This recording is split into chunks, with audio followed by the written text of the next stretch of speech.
Imagine hearing the sound of an ambulance, fast, urgent, signaling something critical. The market works the same way: volatility spikes, prices move rapidly, and if you're not prepared, opportunities slip away. But with the right tools, like RSI and Bollinger Bands, you can stay ahead, spot key reversals, and trade with confidence. Today, I'll show you how to use this powerful combination to make smarter trading decisions. Let's dive in. What do overbought and oversold mean? Overbought occurs when the price of an asset rises too quickly over a short period. Since the price has increased significantly, it no longer holds appeal for buyers, as they may feel the asset is too expensive. This often signals that the market is due for a price correction, as selling pressure starts to build up, potentially leading to a downward reversal.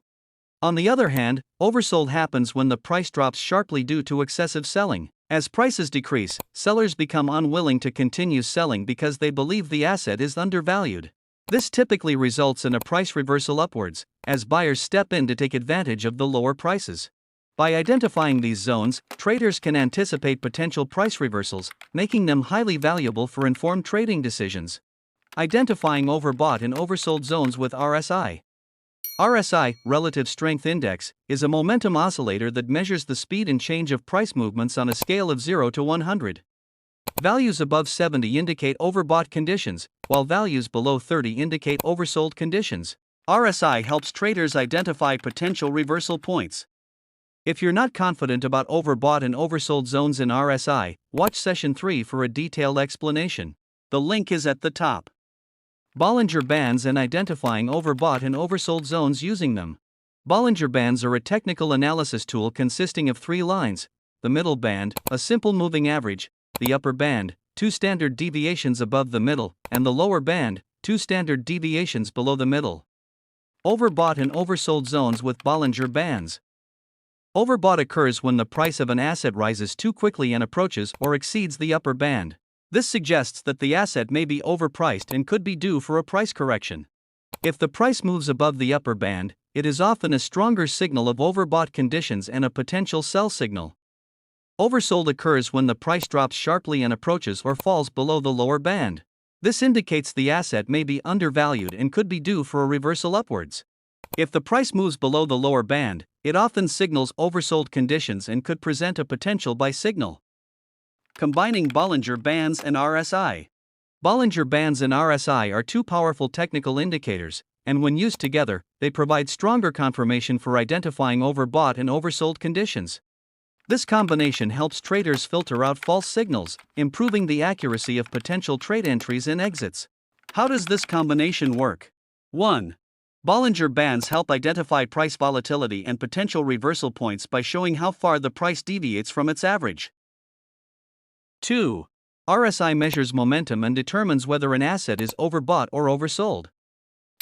By combining these 2 indicators, traders get a stronger confirmation rather than relying on RSI or Bollinger Bands alone. Buy signal. When is it generated? Initial conditions. 1. The price touches or moves below the lower Bollinger Band. This indicates potential oversold conditions. 2. RSI enters the oversold zone, below 30. This suggests excessive selling pressure. Confirmation of the buy signal. RSI breaks above 30. This signals increasing bullish momentum and a possible price reversal. In this example from the real market, the price declined within a relatively short time frame, and the RSI entered the oversold zone. This was the first sign of an initial buy signal. At the same time, the price moved near the lower Bollinger Band, with some candle wicks even extending below the lower band. This served as the second indication of an initial buy signal. When the RSI exits the oversold zone, meaning it breaks above the 30 level, a confirmation buy signal is generated. As we can observe, after this cross, the price began to move upward. Sell signal. When is it generated? Initial conditions. 1. The price touches or moves above the upper Bollinger Band. This indicates potential overbought conditions. 2. RSI enters the overbought zone, above 70. This suggests excessive buying pressure. Confirmation of the sell signal. RSI breaks below 70. This signals weakening bullish momentum and a possible price decline. An example from the real market on this chart. Prices increased rapidly within a short period, and the RSI broke above the 70 level, entering the overbought zone. This was the first sign of an initial sell signal. At the same time, prices approached the upper Bollinger Band, and in some candles, even moved above it, which acted as the second sign of an initial sell. Now, we need to wait for confirmation of the sell signal. When the RSI moves out of the overbought zone, meaning it breaks below the 70 level, a sell signal is triggered. As we can observe, after this cross, prices began to decline. That's it for today's video. Before we wrap up, I'd like to remind you that for even more confirmation, you should consider using additional tools like candlestick patterns, divergences, and volume analysis to validate your signals. If you found this video helpful, don't forget to like and comment, it really means a lot to us. And make sure to subscribe for more content. Until next time, take care.